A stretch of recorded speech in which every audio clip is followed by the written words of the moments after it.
जी अस्सलाम वालेकुम नाज़रीन, आप देख रहे हैं ZH न्यूज़। मैं हूँ ज़हीर अहमद। इमरान खान का अलीमा साहिबा के ज़रिए एक और पैगाम, कल भी एक पैगाम आया था। इसके ऊपर क्या बातें हो रही हैं? क्या इमरान खान सुलह या मुफ़ाहमत करना चाहते हैं या वजह कुछ और है? इस पे बात करेंगे। TLP के और जमात इस्लामी के धरने के फ़र्क के ऊपर बात करेंगे और इसी तरह आखिर में वो जो नीली परी थी और ताहिर अंजुम साहब का जो ड्रॉप सीन हुआ है, उस पर भी थोड़ी सी बात करेंगे। लेकिन हम शुरू TLP और जमात इस्लामी, जुमे का दिन था, जमात इस्लामी ने धरना अनाउंस किया हुआ था। हुकूमत जो है उसका कटा छट्टा खुल के सामने आ गया है। PTI के हवाले से तो चले कहा जा सकता है कि उन्होंने ये किया, उन्होंने वो किया, वो एक पीछे चला हुआ आ रहा है। लेकिन जमात इस्लामी जो है वो एक धरना महंगाई के खिलाफ देना चाहती थी। इसी जमात इस्लामी को फ़लस्तीन के हवाले से धरना देने की पूरी इजाज़त दी गई और उस वक्त कुछ नहीं कहा गया था। अब जब वो महंगाई के हवाले से यहाँ पे मार्च लेके आए या धरना लेके आए हैं, तो उनके गिरफ्तारियां की गई, उनके रास्ते में रुकावटें खड़ी की गई, आंसू गैस फेंकी गई और जगह जगह से उन्हें भगाने की कोशिश की गई। तो करते कराते उनको मजबूर किया गया कि वो पिंडी में जाके धरना दें। और इस वक्त जो जब मैं आपसे बात कर रहा हूँ तो वो उनकी मरकजी क़यादत समेत लोकल क़यादत जितने भी है वो पिंडी लियाकत बाग में मौजूद हैं और तय ये पाया इंतज़ामिया के साथ कि वो खलल नहीं डालेंगे। और इतना प्राइम कंसर्न था खलल का कि लोगों के लिए जो है हुकूमत खलल के हवाले से बड़ी परेशान हो रही थी कि रास्ते में रुकावट ना हो, लोगों को परेशानी का सामना ना करना पड़े। लेकिन अभी सिर्फ 10 दिन पहले की बात है, जब 12-15 दिन के लिए TLP वाले आके बैठे।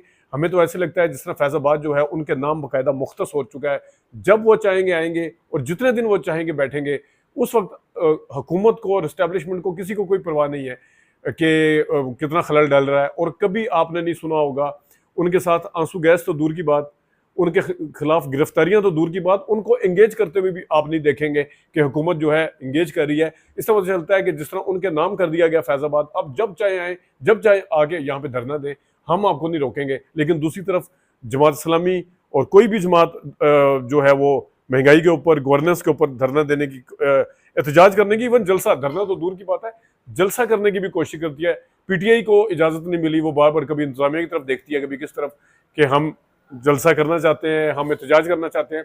उनको अभी तक इजाज़त नहीं दी गई। और आज जमात इस्लामी के हवाले से तो कहा गया, जिसने DGI SPR ने कहा था कि अब अगर आप यहाँ पे आगे जमात इस्लामी धरना दे तो हम, या कोई और पार्टी दे तो ये कहा जाएगा फलाना। आपको याद ही होगा उन्होंने जो कुछ कहा था। तो TLP के हवाले से काफ़ी सारे सवालात उठते हैं, उनको किस मकसद के तहत लाया गया था, उनकी दफ़ा क्या अवाम जो है वो ख्वार नहीं हुई, क्या उनको इस्लामाबाद अंदर आना, इस्लामाबाद से बाहर निकलना, मुश्किलात का सामना नहीं करना पड़ा?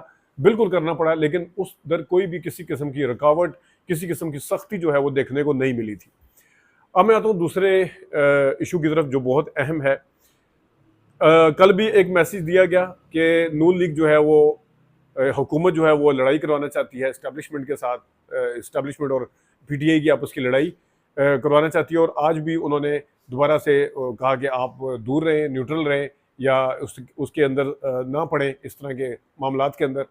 तो कुछ तजियाकारों का और कुछ लोगों का ख्याल है और हुकूमत का ख्याल है कि इमरान खान मुफाहमत चाहते हैं, इमरान खान सुलह करना चाहते हैं। और यहाँ तक कहा गया इमरान खान साहब जो है वो माफ़ी मांगने पे आ गए हैं। तो ये इसके ऊपर हम बात करेंगे।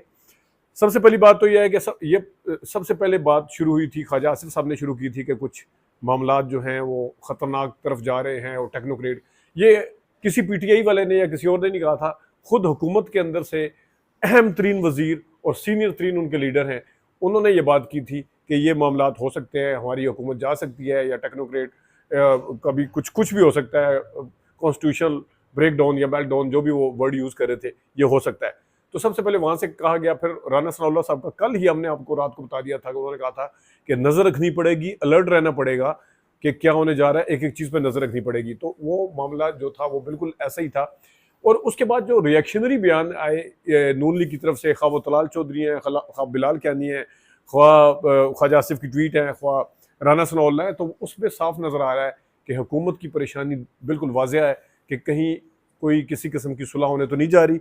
क्योंकि जो हुकूमत मिल बैठ के बात करने के लिए कह रही थी और इमरान खान साहब के रवैये के ऊपर शिकायत कर रही थी, लचक नहीं दिखाते, कुछ नहीं करते, अब इमरान खान साहब की तरफ से जब इस तरह का एक जेस्चर आया है तो इस वक्त वो याद क्या करवा रहे हैं, वो याद करवा रहे हैं 9 मई को इन्होंने ये कहा था, इन्होंने 3 दिन 4 दिन पहले आर्मी चीफ के हवाले से जेल के अंदर ये बात की है, इन्होंने जनाब साहब फलाना किया है, इन्होंने ढिंगना किया। तो वहां से पता चलता है कि इनके यहाँ परेशानी जो है वो बिल्कुल वाज़ेह है। अब इमरान खान साहब ने, जाहिर है इस इमरान खान साहब के ऊपर ये जो इल्ज़ाम लग रहा है कि वो मुफाहमत कर रहे हैं, सुलह कर रहे हैं या वो माफ़ी मांगने के हवाले से बात कर रहे हैं, तो उसमें सबसे पहले मैं आपको बताऊं कि जब 1 साल होने को आया है, पूरी पार्टी को तोड़ा गया, पूरी पार्टी के बखिए उधेड़ दिए गए, मीडिया टॉक्स करवाई गई, इमरान खान के ऊपर जायज़ और नाजायज़ मुकदमात खड़े किए गए, हर किस्म के इल्ज़ाम लगाए गए, इमरान खान साहब के ऊपर मजहबी इल्ज़ाम लगाया गया, इमरान खान साहब के ऊपर इद्दत के हवाले से ये एक केस बनाया गया जो कि बहुत ही बेहुदा कहना चाहिए केस था, वो बनाया गया। और उसके साथ साथ इमरान खान साहब के ऊपर गद्दारी, आर्टिकल 6 और पता नहीं कौन कौन से इल्ज़ामात और कितने 200 300 250 पर्चे जो है वो काटे गए। उसके बाद फरवरी का इलेक्शन हुआ, उससे पहले पार्टी की जो सिंबल था वो ले लिया गया। तो इमरान खान साहब ने जिस वक्त अपने ज़िंदगी के मेरे ख्याल में मुश्किल 3 दौर से जब वो गुजर रहे थे, उस वक्त उन्होंने कोई इस किस्म की मुफाहमत की बात नहीं की। उस टाइम उनकी तरफ से कोई इस तरह का पैगाम नहीं आया। तो जिस वक्त कुछ किसी को कुछ नज़र नहीं आ रहा था, मुकदमात का आखिर क्या होगा, ले लिए बंदे, ज़बरदस्ती मीडिया टॉक करवाएगी, ऑडियो लीक की गई, वीडियो लीक्स की गई, उस टाइम उनकी तरफ से कोई इस तरह की चीज़ नहीं आई। अब जब आई है, क्या उनके ऊपर किसी किस्म की मुश्किलात हैं? नहीं। अब जब जुडिशरी जो फैसले दे रही है वो बिल्कुल आज़ादाना तौर पे, यानी कि किसी, जिस तरह वो कहते हैं ना कि फ़लाँ के जज को उठा लिया गया, फ़लाँ के बच्चे को ब्लैकमेल किया गया, फ़लाँ किया गया, उस तरह का कोई चक्कर नहीं है। नज़र आ रहा है कि वाज़ेह तौर पर वो आज़ादाना फैसले दे रही हैं, किसी किस्म का कोई, बल्कि जो ये जिनके ऊपर ये इल्ज़ामात लगते थे कि जजेस को मैनेज किया जाता है हुकूमत समेत, ये नून लीग का तो खैर पुराना वतीरा है, और इस्टेब्लिशमेंट के ऊपर भी इल्ज़ामात लगते थे कि जजों को भुट्टो के केस में, फ़लाँ केस में, ढींगने केस में वो किया गया, मैनेज किया गया। अब जबकि वो इस तरह का भी कोई चक्कर नहीं है। इवन जो मैनेज करते थे उनको जजेस से शिकायत है, उनको जब जजेस से शिकायत है इसका मतलब है कि वो उनके कंट्रोल में नहीं है। जब उनके कंट्रोल में है, इमरान खान अंदर बैठ के तो रिश्वत या पैसे नहीं दे रहे, पैसे नहीं लगा रहे, उनको नजर आ रहा है कि केस किस किस्म के हैं, उसके ऊपर मेरिट क्या बनता है, तो फैसले आ रहे हैं। तो जब फैसले उनके खिलाफ बड़ी अदलिया से लेकर छोटी अदलिया तक, छोटी अदालतों तक उनके हक में आ रहे हैं, कोई इस किस्म का नहीं है चक्कर, तो उस वक्त आके इमरान खान साहब जो है वो क्या करेंगे? माफ़ी मांगेंगे। वो मुफाहमत, हाँ, सेफ एग्जिट का एक नाम दिया जा रहा है कि वो दूसरी तरफ को भी सेफ एग्जिट देना चाह रहे हैं। मैंने आपको वक्तन फ़क्तन बताता रहा हूँ कि जो इस्टेब्लिशमेंट की तरफ से पैगाम आते हैं, वो किसी के ज़रिए भी आते हैं, उनके ज़रिए से वो बोलते हैं, जो आके बताते हैं कि माफ़ी मांग लें, या माफ़ी, खुद DGISP ने इस तरह की कि माफ़ी मांग ले, माफ़ी मांग ले।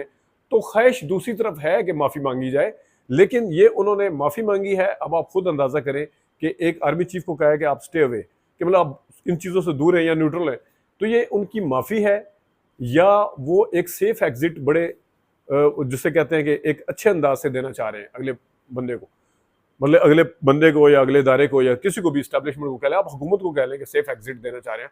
अगरचे हुकूमत की तो परेशानी है, वो तो अगले 4-5 साल का पूरी कैलकुलेशन करके बैठी थी कि 9 मई कितना तगड़ा है, तो ये भी कभी नहीं होगा और ये भी नहीं होगा, वो भी नहीं होगा।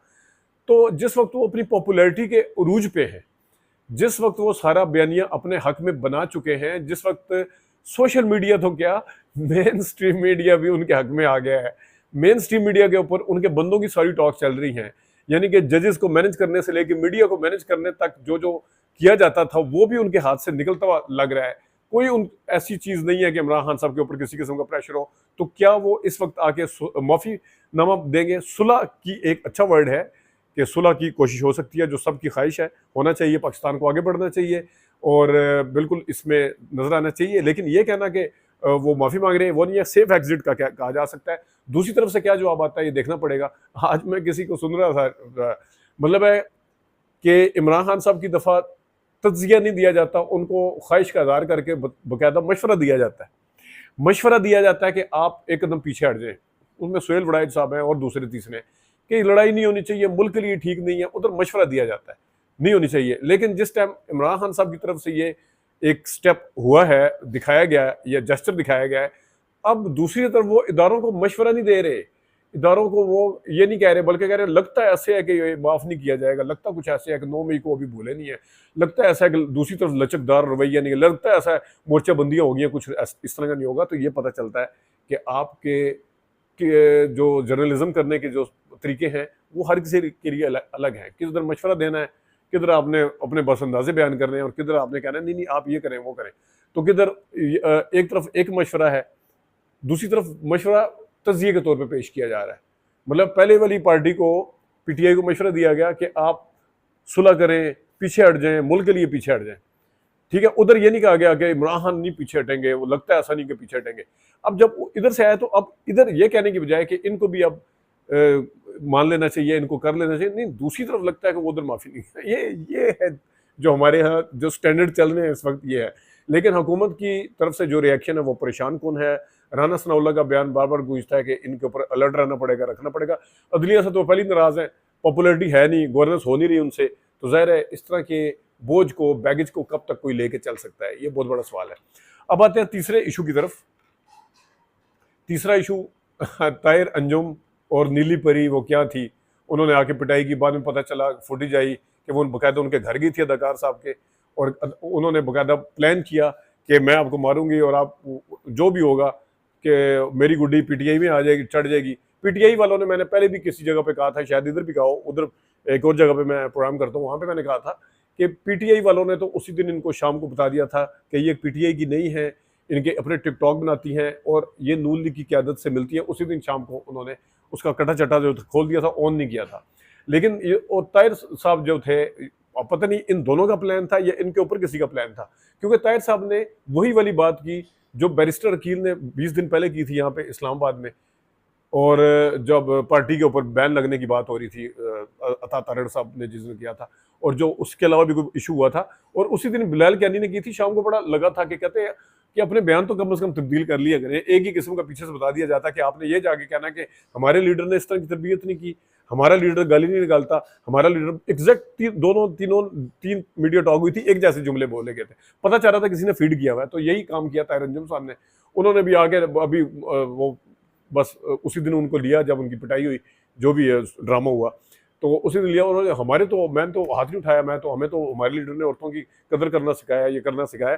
तो वो साफ नजर आ रहा था कि इनको भी पीछे से फीड किया गया। तो ये इस किस्म के जितने भी ड्रामे हैं वो मेरे ख्याल में अब बनेंगे। कभी कोई ऑडियो लेके आने की कोशिश की जाती है, कभी किसी और को कुछ करने की कोशिश की जाती है, वो सारे के सारे ड्रामे जो हैं वो बिल्कुल एक्सपोज हो जाते हैं, उसके अंदर कोई जान तो होती नहीं है। रह गए एंड में अता तारड़ साहब बड़े शदोमत के साथ आए थे कि पीटीआई पे पाबंदी लगाएंगे। अब वो डेला वाला बयान जो था, जीएचक्यू वाला, उसके ऊपर क्यों खामोशी छाई हुई है? हुकूमत उसके ऊपर क्यों नहीं बोल रही? पाबंदी के ऊपर से पीछे क्यों हटे हैं? वो जो मतलब ये कुछ इशारे हैं ना, कि इशारे। और फिर अली अमीन गंडापुर साहब के साथ फौज के लोगों का बैठना, जो कि अच्छी बात है बन्नू के अंदर। फिर अली अमीन गंडापुर साहब का जुमे वाले दिन खिताब करना, बहुत जम्मे गुफिर ले कहना। अब देखें, अली अमीन गंडापुर साहब पूरे बन्नू को निकाल के ले आए और उन्होंने बड़ी अच्छी तकरीर की। उन्होंने ये भी कहा कि अपने फैसले हम खुद करेंगे। उन्होंने ये भी कहा कि शोधा और उनकी फैमिली को ना छेड़ा जाए या उनको उनके इस तरह तंग ना किया जाए, उनकी इज्जत की जाए। उन्होंने ये भी, मतलब दोनों तरफ अब ये बैठे भी हैं, इदारे भी बैठे हैं, उनके नुमाइंदगान भी बैठे हैं, और पूरा बन्नू जो है वो बाहर निकल के आया। शो ऑफ पावर जो है वो अली अमीन गंडापुर साहब ने की है और बताया कि फैसले हम अपनी मर्जी से करेंगे, कोई बीच में किसी को नहीं आने देंगे। इस टाइम आगे इमरान खान साहब जो है वो माफ़ी मांगेंगे। वो एक पैगाम है, इस पैगाम को कैसे लिया जाता है, सेंस जो है वो प्रिवेल करनी चाहिए। इस पैगाम को लेने से पता चलेगा कि दूसरी तरफ का मूड आगे लड़ाई को जारी रखने का है। अगर लड़ाई को जारी रखने का है तो फिर आप सबको पता है कि पॉपुलैरिटी किसके साथ है, फॉर्म 45-47 का क्या चक्कर है।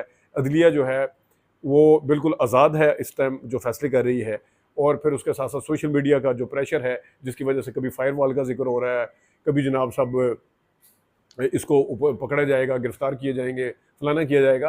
तो फिर ट्विटर को अभी तक, वो एक्स जो है अभी तक बंद पड़ी हुई है। अगर यही इसी कंडीशन में रहना है, आपने इसी तरह फायरवॉल लगा के और सारा कुछ करके चलना है, फिर ठीक है, जाने दें, फिर इसी तरह जो देता है कोई जेस्चर देता रहे। तो ये था आज की वीडियो का जो मामला हम आपके सामने रखना चाह रहे थे। अपना ख्याल रखिएगा। अभी तक लिए इजाज़त दीजिए। अल्लाह हाफ़िज़।